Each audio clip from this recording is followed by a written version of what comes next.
तो hello everyone, मेरा नाम है हाकिब शेख और आप देख रहे हैं खाई कैम पीजी। तो पिछले वीडियोस में आपने देखा होगा कि मोशन चैप्टर को हम पढ़ रहे थे, जिसमें हमने डिस्टेंस और डिस्प्लेसमेंट का डिफरेंस देखा था। अब हम और भी एक इम्पोर्टेंट टॉपिक के बारे में पढ़ने वाले थे, जो कि है हमारा स्पीड एंड वेलोसिटी। ये दिखते तो सेम हैं पर ये होते नहीं है, दोनों का ही मीटर पर सेकेंड, पर ये दोनों में बहुत बड़ा एक डिफरेंस होता है, जिसे हम पढ़ने वाले हैं। तो चलिए देखते हैं। Speed versus velocity. स्पीड होता है हमारा, हमने कितना डिस्टेंस कवर किया पर यूनिट टाइम में, ठीक है।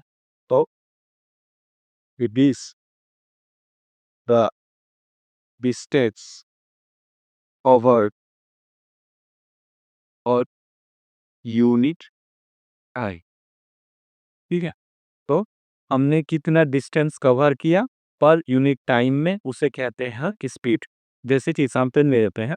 मैंने वो सोचिए, आप एक पॉइंट पे यहाँ से आपने स्टार्ट किया, आपको मैंने कहा था कि आप 10 मीटर आगे जाइए, ठीक है। तो आप ये 10 मीटर आगे गए, ठीक है। तो इसको आप 3 मीटर जाने में आपको टाइम लगा 5 सेकेंड्स, ठीक है। और फिर मैंने कहा आपको कि ये पॉइंट, इस पॉइंट से आप वापस ए पे आ जाइए, ठीक है। तो ये 5 सेकेंड स्पीड से आपको लगे, ठीक है। तो अब हम देखेंगे कि स्पीड क्या होगा, ठीक है। तो सबसे पहला है, हमने डिस्टेंस को स्पीड को total distance upon total time, ठीक है। Total distance covered upon total time, ठीक है, ठीक है। तो यहाँ पे आपको टोटल डिस्टेंस आपने कितना कवर किया, जाते वक्त 10 मीटर, और फिर वापस आप उस पॉइंट से इस पॉइंट पे आए, वो 10 मीटर, ठीक है। तो डिस्टेंस हमारा हो गया 10 + 10 मीटर, ठीक है। और आपको टाइम कितना लगा, जाते वक्त 5 सेकेंड्स और फिर आते वक्त 5 सेकेंड्स, ठीक है। तो ये हो गया आपका 20 मीटर अपॉन 10 सेकेंड्स।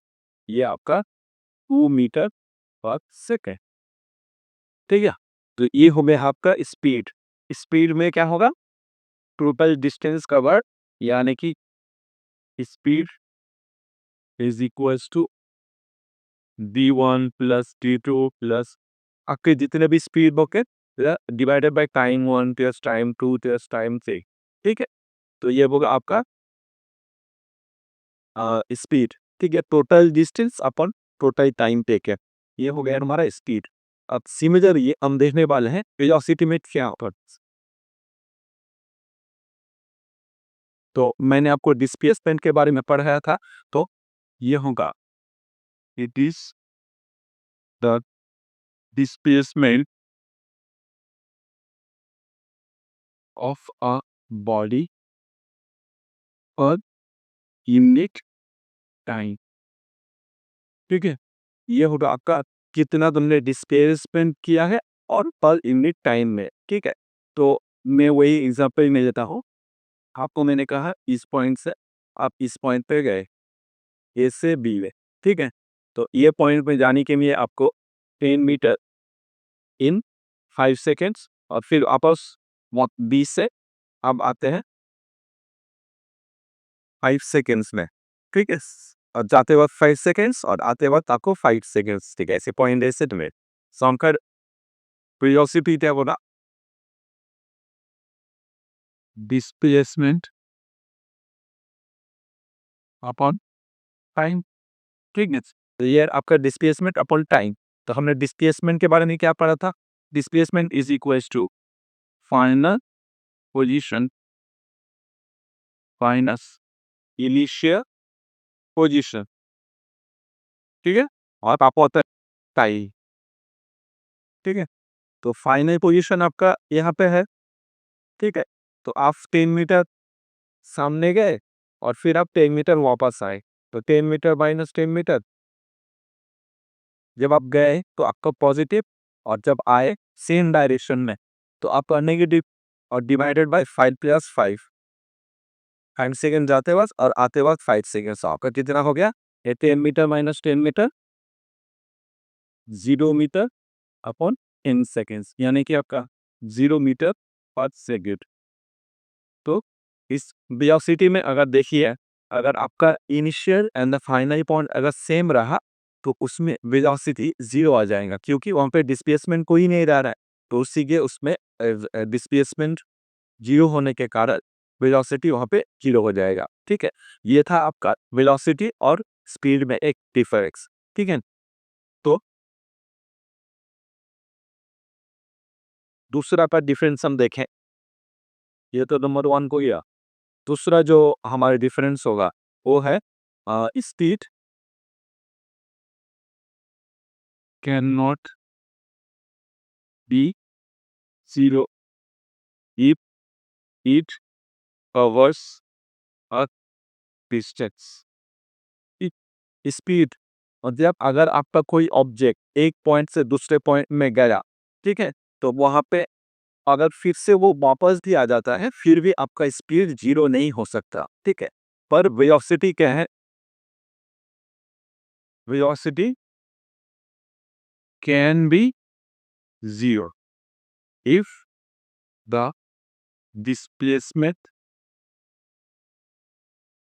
is 0, यानी कि अगर आपका वेलोसिटी अगर डिस्प्लेसमेंट अगर 0 हुआ तो आपका वेलोसिटी 0 हो जाएगा। ठीक है, तो इसी के इस ये एक बहुत मेजर डिफरेंस है कि स्पीड कभी भी 0 नहीं हो सकता है अगर एक बॉडी मूव किया है तो।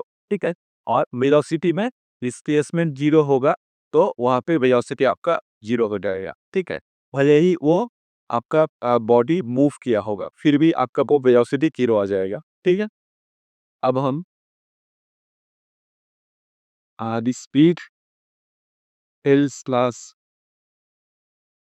how much you moved scalar. ठीक है, मतलब स्पीड आपका स्केलर क्वांटिटी होगा। तो स्केलर पैड में मैंने बताया था कि उसका मैग्नीट्यूड होगा पर उसका डायरेक्शन नहीं होगा। ठीक है, तो स्पीड एक स्केलर क्वांटिटी होगा और ये हमें बताता है कि आपका जो बॉडी है वो कितना मूव किया है। उसी तरह वेलोसिटी हमें क्या बताता है? Velocity tells us how much and which direction. आप जब हायर क्लासेस में देख जाएंगे तो आपको पता चलेगा वेलोसिटी के जो एक्चुअल वेलोसिटी है उसके दो कंपोनेंट्स बनते हैं। ठीक है, एक कॉस और एक साइन। ठीक है, तो वो आप हायर क्लासेस में पढ़ेंगे। अभी के लिए आप जान लीजिए कि velocity it is a vector quantity. ठीक है, वेक्टर क्वांटिटी मतलब इसका डायरेक्शन होगा और उससे उस डायरेक्शन से हम वेलोसिटी कैलकुलेट कर सकते हैं। ठीक है, तो ये था हमारा मेजर डिफरेंसेस कुछ। अब हम कुछ न्यूमेरिकल्स देखेंगे जिससे आपका कंसेप्ट और भी क्लियर हो जाएगा। ठीक है,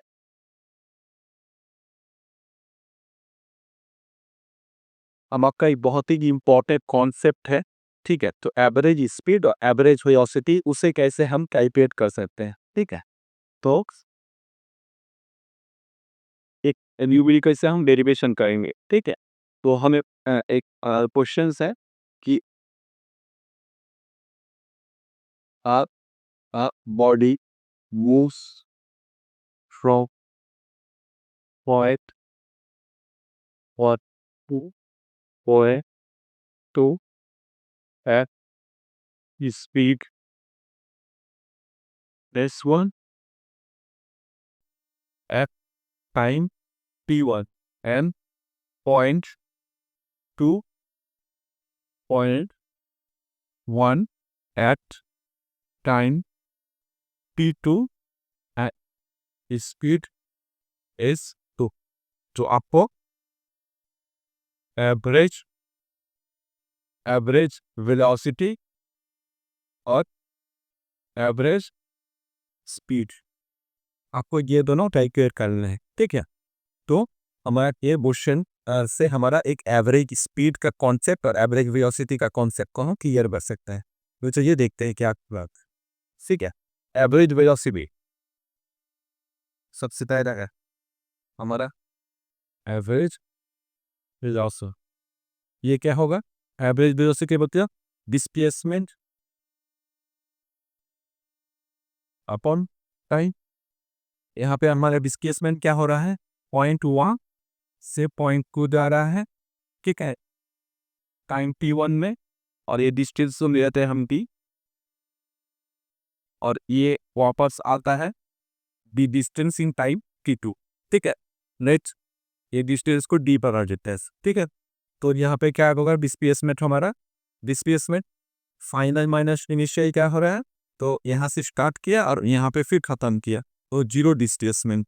और टाइम की तरह वाला हमारा t1 प्लस t2, तो यहाँ पे आगे आता जीरो, ठीक है, मीटर पर सेकेंड्स, ठीक है। मतलब आपका एवरेज वेलोसिटी जीरो आएगा, ठीक है, क्योंकि मोर डिस्प्लेसमेंट जीरो का, ठीक है। तो अब हम दूसरा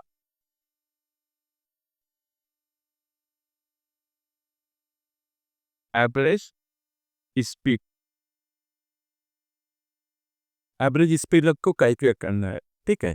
तो इसे हम कैसे कर सकते हैं? नोट समझिए, ये पॉइंट 1, ये पॉइंट 2, पॉइंट 1 से पॉइंट 2 जा रहे हैं, तो इस डिस्टेंस को आप पावर लीजिए डी। तो जाते वक्त आपको मिला t1 और आते वक्त आपको 3 2, और जाते वक्त आपका स्पीड था s1 और आते वक्त आपका स्पीड था s2। तो आपका जो एवरेज स्पीड होगा, एवरेज स्पीड, वो क्या होगा? Total distance upon total time, ठीक है। तो यहाँ पे टोटल डिस्टेंस आपका कितना है? टोटल डिस्टेंस जाते वक्त डी और आते वक्त फिर सेम पेस ना आ रहे तो डी, ठीक है।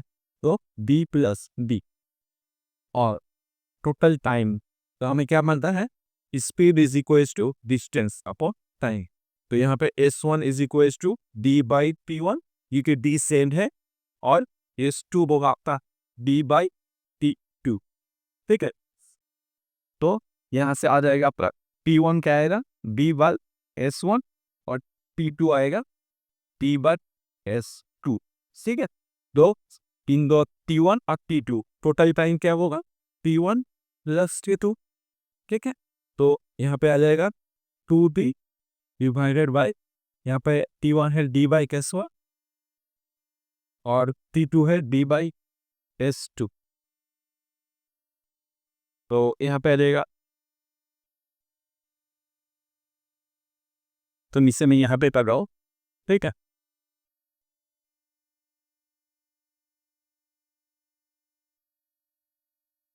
यहाँ पे 2t अपन, अगर मैं इन दोनों का एचसीएफ लूँ तो s1 s2, ठीक है। और यहाँ पे है s1, तो यहाँ क्या आ जाएगा? D s2 plus D s1, simple mathematics है और कुछ नहीं, ठीक है। उसके बाद है 2d डिवाइडेड बाई, अगर d में कॉमन ले जाता हूँ तो यहाँ पे क्या बचेगा? s1 प्लस s, ठीक है, और divided by s1 s, D कर जाएगा।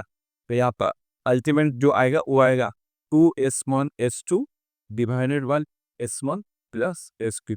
ये एक बहुत ही इंपॉर्टेंट एक फॉर्मूला आया था, ठीक है। तो एवरेज स्पीड का जो फॉर्मूला आएगा वो होगा आपका 2s1 s2 5s1 plus s2, जहाँ पे s1 एंड s2 आर था स्पीड हवर in during point 1 to point 2 से पॉइंट 1, ठीक है। अब इसके ऊपर हम एक न्यूमेरिकल करते हैं, तब आपका कॉन्सेप्ट क्लियर हो जाएगा, ठीक है।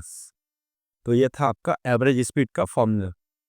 राइट से मैंने आपको कहा कि एक पॉइंट से यहाँ पे आप इस पॉइंट पे जब गए तो 60 किलोमीटर पर आवर पे गए, और आते वक्त आपका स्पीड था 40 किलोमीटर पर आवर, ठीक है। तो आपको निकालना है कि इसका एवरेज स्पीड क्या हो, ठीक है। तो हमने फॉर्मूला क्या पढ़ा था? 2s1s2 divided by s1 plus s, ठीक है।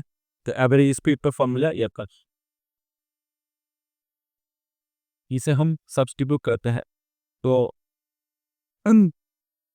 2 into 60 into 40 divided by 60 plus 40, तो ये आ जाएगा आपका 2 इंटू 60 इंटू 40 डिवाइडेड बाई 100, ये 0, ये 0, 6 was 24, 4 2 7 8, 48 किलोमीटर पर आवर।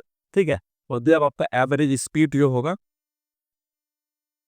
वो होगा आपका 48 किलोमीटर पर आवर।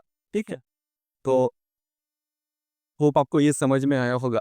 और एक इम्पोर्टेंट और एक फॉर्मूला और एक एग्जाम्पल ही ले लेते हैं जिससे आपका कंसेप्ट और भी क्लियर हो जाएगा। ठीक है, तो मैं आपको बोल रहा हूँ कि a boy walked 16 meter in 4 seconds and another 16 meter in 2 seconds। ठीक है, सो फाइंड द एवरेज इसकी। ठीक है, तो अब इसको हम कैलकुलेट कैसे कर सकते हैं। ठीक, तो हम दोनों डायरेक्ट फॉर्मूला भी यूज करेंगे और जो एवरेज स्पीड का कंसेप्ट है कि टोटल डिस्टेंस टोटल टाइम वो भी इस्तेमाल करेंगे। तो उससे हम कितना कहा जा सकता है कि दोनों से हम वेरीफाई कर सकते हैं। ठीक है, तो एवरेज स्पीड, ठीक है, ये होगा total distance upon total time. ठीक है, यहाँ पे आपका टोटल डिस्टेंस कितना हुआ, मतलब यहाँ से एक पॉइंट गए और फिर आप और पॉइंट गए 60 मीटर और फिर 60 मीटर, ये आप गए 4 सेकेंड्स में और ये आप गए जा रहे हैं 2 सेकेंड। सो टोटल डिस्टेंस हो गया 16 plus 60 divided by 4 seconds plus 2 seconds, यानी कि 4 सेकेंड्स प्लस 2 सेकेंड्स। ठीक है, और ये मील 16 मीटर और ये 16 मीटर, तो ये कितना आ जाएगा आपका 32 मीटर और यहाँ पे 4 प्लस 2 6 सेकेंड्स। ठीक है, तो इसे मेरा क्रॉस करेंगे तो ये आएगा आपका 5.33 मीटर पर सेकेंड। ठीक है, अप्रॉक्स। अब आपको डायरेक्ट फॉर्मूला लगाना है। ठीक है, तो आप कैसे कर सकते हैं, तो इंडिविजुअल स्पीड निकालेंगे। ठीक है, तो इंडिविजुअल स्पीड यूज करेंगे। हाँ, तो डेस वन क्या आएगा 60 मीटर अपॉन 4 सेकेंड्स, ये आपका आ रहा है 4 मीटर पर सेकेंड, और एस टू आपका आ रहा है 16 मीटर अपॉन 2 सेकेंड्स, ये आपका आ जाएगा 8 मीटर पर सेकेंड। ठीक है, अब जो फॉर्मूला है एवरेज स्पीड का वो कितना है 2s1s2 divided by s1 plus s। ठीक है, तो 2 into 4 into 8 divided by 4 plus 8, ये आपका रहेगा 8 4 52 32 2 64 डिवाइडेड बाई 12। इसको अगर आप क्रॉस पर एक्सचेंजीफाई करेंगे तो ये आएगा आपका 5.33 मीटर पर सेकेंड। ठीक है, तो यहाँ पे आप देख सकते हैं जो ये फॉर्मूला है इसे आप कहीं के भी एवरेज स्पीड के लिए कैलकुलेट कर सकते हैं। एक्चुअली में ये आपका एक मेन सीआरटी का प्रॉब्लम भी है, तो आप देख सकते हैं आपको इस तरह से ज़्यादा सॉल्व करने से आपका आंसर दर्ज ही नहीं दिएगा। ठीक है, तो आप इस प्रोसेस से जा सकते हैं। तो एवरेज स्पीड निकालने का फॉर्मूला ये 2s1s2 ये आप यूज़ कर सकते हैं। ठीक है, तो पढ़ते हैं अब नेक्स्ट। एक और क्वेश्चन है आपका एनसीईआरटी में। ठीक है, उस क्वेश्चन को हम सॉल्व करेंगे। ठीक है, तो उस क्वेश्चन में बोल रहे हैं कि you are boring on a trip. ठीक है, तो at the start of the trip the car odometer as a reading of 2000 kilometer. After that, the trip starts and at the end of the it, the path odometer reading is 2400 kilometer. The trip was of 8 hours. Calculate the average speed. ठीक है, मतलब इस question को आप ठीक से देखिए और पढ़ के समझिए, ठीक है क्या है। तो इसमें बता रहा है कि आप एक ट्रिप पे जाने वाले हो, ठीक है। तो ट्रिप के स्टार्ट में आप कार में तो देख सकते हो कि आपका कार कितना ट्रैवल किया है। तो उस कार में रीडिंग दिखा रहा था कि वो कार ऑलरेडी 2000 किलोमीटर और ट्रैवल कर चुका है। तो उसके बाद आपने उस कार को स्टार्ट किया, ठीक है। उस कार को स्टार्ट किया और आप एक ट्रिप पे पहुंच गए, ठीक है। एक पॉइंट से पॉइंट 2 पे पहुंचे, वो भी 8 घंटे में, ठीक है। 8 घंटे बाद आपने जब कार में वो ओडोमीटर रीडिंग देखा, ओडोमीटर होता है जहाँ पे आपका रीडिंग दिखाता है कि कितना किलोमीटर आपका कार ट्रैवल कर चुका है, ठीक है। तो उसने दिखा रहा था वो 2400 किलोमीटर, ठीक है। मतलब अब इसमें आपको एवरेज स्पीड निकालना है, ठीक है। तो एवरेज स्पीड क्या होगा, तो डिस्टेंस कब होगा, तो इसको हम जीरो रेफरेंस मानेंगे, ठीक है। क्योंकि यहाँ पे आपका कार स्टार्ट होता है और यह होगा आपका फाइनल। तो आपका कार ट्रैवल कितना किया उस ट्रिप के दौरान, वो होगा आपका 2400 माइनस 2000 किलोमीटर, ठीक है। तो ये 400 किलोमीटर, मतलब वो जो कार था वो आपका 400 किलोमीटर ट्रैवल किया है इन 3.1 को 0.2 और टाइम देखें 8 आवर, ठीक है। अब सिंपल और कुछ नहीं करना है आपको, एवरेज स्पीड डिस्टेंस टाइम और अंदर किलोमीटर। ये क्वेश्चन था कि find the average speed and convert it in meter per second, ठीक है। मीटर पर सेकेंड इसके लिए आप एक कॉन्सेप्ट है वो हम इसमें देखेंगे, ठीक है। तो 400 किलोमीटर और टाइम आपको 8 आवर, ये बताएगा आपका 4 5 से 80 किलोमीटर पर आवर, ठीक है। ये तो आपका किलोमीटर पर आवर में आ गया, ठीक है। अब किलोमीटर पर आवर से मीटर पर सेकेंड में जाना है आपको, ठीक है। मतलब आपको एक बिग क्वांटिटी से एक स्मॉल क्वांटिटी में जाना है। आपको बस एक चीज याद रखना है, जब भी आप बिग क्वांटिटी को स्मॉल क्वांटिटी में लेके जाएंगे तो आपका डिनोमिनेटर हमेशा बड़ा होना चाहिए, ठीक है। तो आपका 50 किलोमीटर पर आवर, इसको 5/18 कर दी, ठीक है। तो ये आपका मीटर पर सेकेंड में कन्वर्ट हो जाएगा, ठीक है। तो 50 इंटू 5/80, ये अप्रॉक्सीमेटली कितना आएगा, 250 डिवाइडेड 80 मीटर पर सेकेंड, ठीक है। ये होगा आपका मल्टीप्लिकेशन फैक्टर और कन्वर्टिंग मीटर पर सेकेंड, ठीक। तो 5/18, और आपको अगर मीटर पर सेकेंड में दे उस प्रकार को किलोमीटर में चेंज करने बोले तो आप करना 18/5 किलोमीटर है, 18/5 से मल्टीप्लाई कर दे तो आपका metre per second kilometre per hour में चेंज हो जाएगा। और आपको अगर किलोमीटर से मीटर में जाना है तो 5/8 से मल्टीप्लाई कर दे, आपका अप्रोक्सीमेटली आ जाएगा कि अप्रोक्सीमेटली आएगा 30.8 सेकेंड्स या फिर 30.8 सेकेंड्स आपका आंसर, ठीक है। तो इस तरह से अधिक क्वेश्चंस और हल कर सकते हैं। तो इस वीडियो के लिए इतना ही। होप आपको समझ में आया होगा कि डिस्टेंस डिस्टेंस में और इसमें स्पीड एंड वेलोसिटी ये दोनों में डिफरेंस क्या होता है। अब हम आगे पढ़ने वाले हैं एक्सीलरेशन, जो कि एक बहुत ही इम्पोर्टेंट टर्म है और ये टॉपिक है जिससे आपका बहुत सारे कंसेप्ट्स क्लियर होंगे। और हम इसी तरह न्यूमेरिकली करते रहेंगे ताकि आपका प्रैक्टिस होते रहे। अगर आपको कोई प्रॉब्लम आए तो आप नीचे पीट कमेंट कर सकते हैं, मैं आपको ज़रूर उस कमेंट का आंसर दूंगा। और अगर आपको कुछ प्रॉब्लम्स भी आ रहे हैं तो आप वो प्रॉब्लम्स भी पूछ सकते हैं। तो इस वीडियो के इतना ही। Thank you.